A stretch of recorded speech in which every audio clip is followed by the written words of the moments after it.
예수님께서 너희는 가서 모든 족속으로 제자를 삼아 아버지와 아들과 성령의 이름으로 세례를 주고 내가 너희에게 분부한 모든 것을 가르쳐 지키게 하라고 말씀하셨습니다.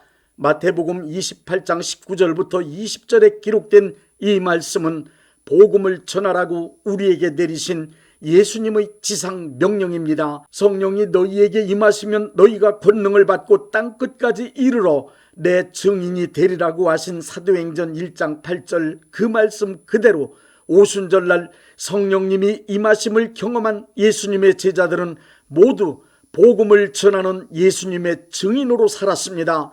오늘날도 성령님의 임하심을 경험한 사람은 예수님의 증인으로 살아갑니다. 성령님은 예수님을 증거하시는 분이기 때문입니다. 우리 크리스찬은 동일문화권 주변 사람들에게 전도를 하든 아니면 멀리 가서 타문화권 사람들에게 선교를 하든 온 천하 만민에게 구원의 복음을 전파해야만 하는 사명자들입니다. 그러므로 우리 크리스찬은 온 천하 만민의 구원을 위하여 하나님의 은혜로 이루어진 예수님의 복음을 전파하는 일에 최선을 다하는 것이 마땅한 일입니다. 크리스찬으로서 사명을 감당하기 위하여 복음 전파하는 두 가지 방법을 설명드리겠습니다. 첫째, 복음은 입을 열어 말로써 전파합니다. 크리스찬은 입을 열어 복음을 말함으로써 사람들이 복음을 듣고 믿어 구원받도록 하여야 합니다. 로마서 10장 14절은 복음을 믿고 구원받은 사람들이 입을 열어 말로써 복음을 전파해야 복음을 듣고 믿어 구원받을 수 있다고 말씀하고 있습니다. 말을 헬라어로는 포네라고 하는데 그 뜻은 물건을 실어 운반하는 수레라고 합니다. 우리의 입으로 하는 말은 정보를 실어 나르는 수레입니다.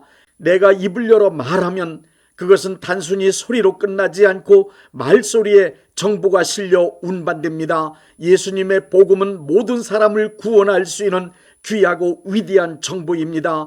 이 귀하고 위대한 정보인 예수님의 복음도 역시 우리 크리스찬들이 하는 말에 실려서 듣는 사람들에게 전달됩니다. 말로서 복음을 전하는 방법은 형식과 내용으로 보면 세 가지가 있습니다. 말로서 복음을 전하는 첫 번째 방법은 프리칭, 즉 선포입니다. 선포한다는 말은 듣는 사람에게 이해나 동의를 구하면서 조용하게 하는 말이 아닙니다. 선포한다는 것은 말하는 사람이 권위를 가지고 명확한 이론이나 절대적인 주장을 일방적으로 강력하게 외치는 방법입니다. 예수님의 복음은 하나님께서 인간을 구원하시는 방법이며 성령님께서 보증하시는 절대적인 구원의 진리이기 때문에 듣는 사람이 동의를 하든 아니면 반대를 하든 상관하지 않고 크리스찬은 담대하고 강력하게 선포할 수 있습니다. 베드로가 성령 충만하여 수많은 사람들 앞에서 예수님의 복음을 선포할 때의 기록인 사도행전 2장 37절을 보십시오.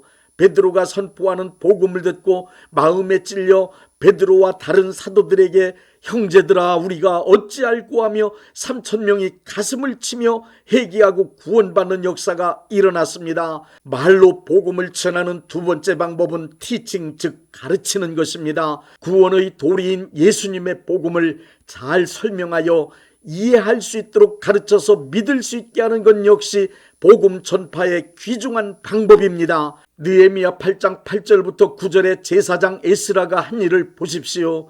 하나님의 율법책을 낭독하고 그 뜻을 해석하여 백성에게 그 낭독하는 것을 다 깨닫게 하니 백성이 율법의 말씀을 듣고 다 우는지라. 누가복음 24장 32절에도 예수님께서 엠마오로 가던 두 제자들에게 성경 말씀을 풀어서 가르치시니 제자들의 마음이 뜨거워졌다고 기록되어 있습니다. 복음에 담겨있는 구원의 도리를 이해할 수 있도록 잘 설명하여 가르칠 때에도 그것을 듣는 사람이 구원받는 역사가 나타납니다. 크리스찬은 복음의 내용을 잘 가르치기 위해 자신이 먼저 복음의 내용을 체계적으로 공부하여 정확하게 이해하고 있어야 합니다. 또한 복음을 잘 가르치는 사람이 되기 위하여 이사야 50장 4절의 말씀이 내게 이루어지도록 기도해야 합니다. 주 여호와께서 학자들의 혀를 내게 주사 나로 곤고한 자를 말로 어떻게 도와줄 줄을 알게 하시고 아침마다 깨우치시되 나의 귀를 깨우치사 학자들같이 알아듣게 하시도다. 말로 복음을 전하는 세 번째 방법은 테스트모니, 즉 간증입니다. 간증이란 내가 예수님을 만난 은혜와 복받은 사건의 경험을 가감없이 주변 사람들에게 말하여 주는 것입니다. 간증은 곧 복음의 경험이요 말씀의 경험이며 내 신앙의 증언입니다.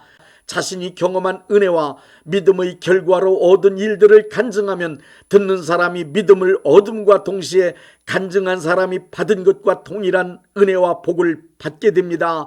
간증을 듣고 믿음 얻어 구원받은 사람도 무척 많습니다. 이렇게 입을 열어 말로써 선포하고 가르치고 간증함으로 복음이 전파되는 현장엔 항상 따르는 표적으로 힐링, 즉 치유가 나타납니다. 마태복음 9장 35절을 보십시오. 예수께서 모든 도시와 마을에 두루 다니사 그들의 해당에서 가르치시며 천국 복음을 전파하시며 모든 병과 모든 약한 것을 고치시니라. 프리칭, 티칭, 힐링, 이 세 가지는 예수님의 3대 사역입니다. 예수님의 복음을 프리칭, 티칭을 하신 후 그것이 확실한 하나님의 말씀이라는 증거로 힐링을 표적으로 보여주셨습니다. 고린도전서 4장 20절의 말씀대로 하나님의 나라는 말로만 큰소리치고 끝나는 것이 아니라 능력으로 증명됩니다. 누가복음 7장 22절의 말씀을 보십시오.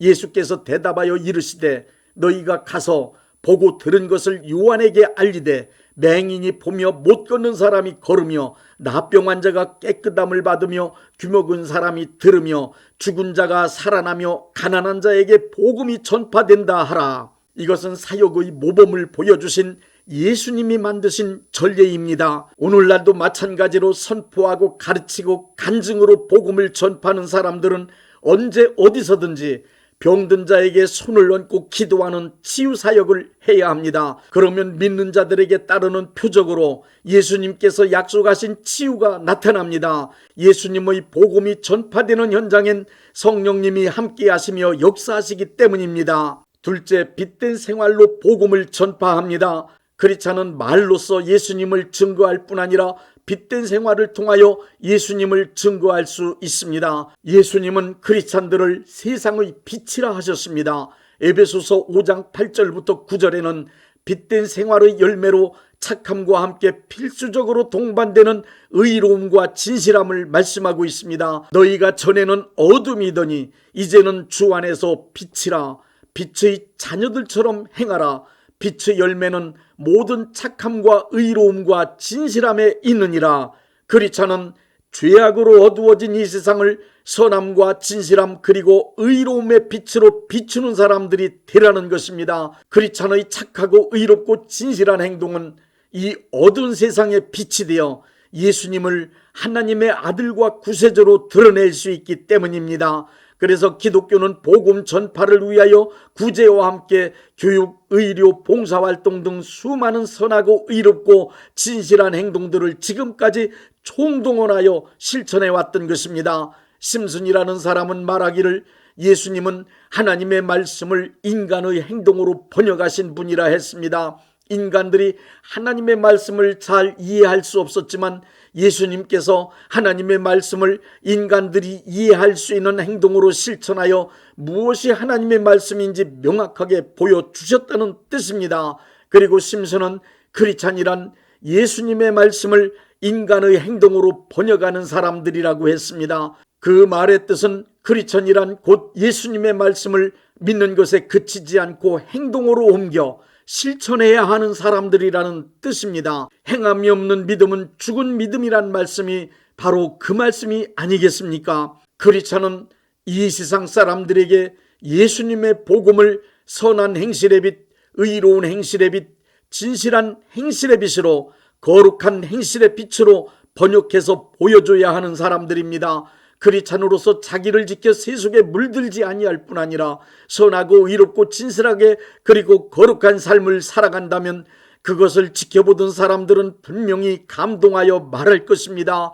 당신이 믿는 예수 나도 믿겠다. 네가 믿는 예수 나도 믿어야 되겠다. 네가 다니는 교회 나 좀 데려가 달라고 할 것입니다. 빛된 삶을 살아가는 크리스찬을 따라 주변에 있는 사람들이 예수님 앞으로 나오게 될 것입니다. 크리스찬의 빛된 행실은 어둠 속에 살아가는 사람들을 참빛 되시는 예수님께 안내할 수 있는 가장 좋은 수단입니다. 예수님을 믿으면 어떤 사람으로 변화하는지를 확실하게 보여줄 수 있는 방법입니다. 그리고 하나님의 자녀가 어떤 사람인지를 보여줄 수 있는 능력입니다. 이 세상 사람들은 크리스천의 빛된 삶을 보면서 자신들의 죄악을 발견하고 부끄러워할 것입니다. 그러므로 크리스천의 윤리의식과 윤리적 행동은 이 세상 사람들보다 훨씬 더 탁월한 수준에 이르러 있어야 예수님의 복음을 효과적으로 전할 수 있음을 명심하십시오. 마귀가 지배하고 있는 악한 이 세상은 우리 인간들의 선행이나 의로움, 진실함으로 감동을 주어 변화시킬 수 있는 구조가 아님을 우리는 잘 알고 있습니다. 그럼에도 불구하고 우리가 빛된 생활을 해야 하는 이유는 어둠 속에 사는 사람들이 우리의 빛된 생활을 통하여 참빛 되시는 예수님을 발견할 수 있도록 인도하기 위함입니다. 오직 참빛 되신 예수님만이 사람과 이 어두운 세상을 구원하여 변화시킬 수 있기 때문입니다. 이제 복음 전파의 열매를 맺기 위하여 실행해야 할 중요한 일 한 가지를 말씀드리겠습니다. 우리의 말과 빛된 행동으로 복음을 전해준 사람들은 모두 교회로 이끌어와야 합니다. 예수님께 인도한다는 말은 곧 교회로 이끌어온다는 뜻입니다. 교회는 곧 예수님의 몸이기 때문에 예수님께 인도한다는 말과 교회로 이끌어온다는 말은 같은 뜻입니다. 예수님의 몸된 교회는 예수님께서 하시던 사역을 지금도 계속 하고 있습니다. 교회는 불신자를 구원하여 거듭나게 하고 거듭난 크리스찬을 양육하여 예수님 닮은 온전하고 성숙한 하나님의 자녀로 만들어가는 구원의 기관입니다. 예수님의 복음을 말로써 전하고 착하고 의롭고 진실한 행동을 통하여 복음의 빛을 비추는 수고를 했으면 그 사람을 교회로 이끌어내는 열정적인 행동으로 마무리 지어야 합니다. 요한의 설례는 늙어 죽은 게 아니랍니다.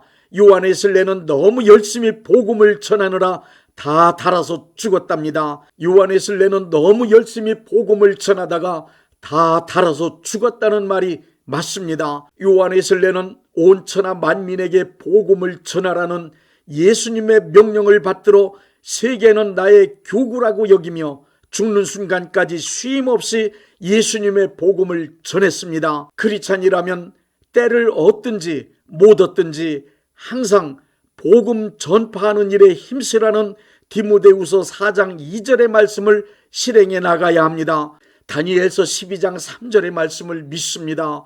지혜 있는 자는 궁창의 빛과 같이 빛날 것이요 많은 사람을 옳은 대로 돌아오게 한 자는 별과 같이 영원토록 빛나리라.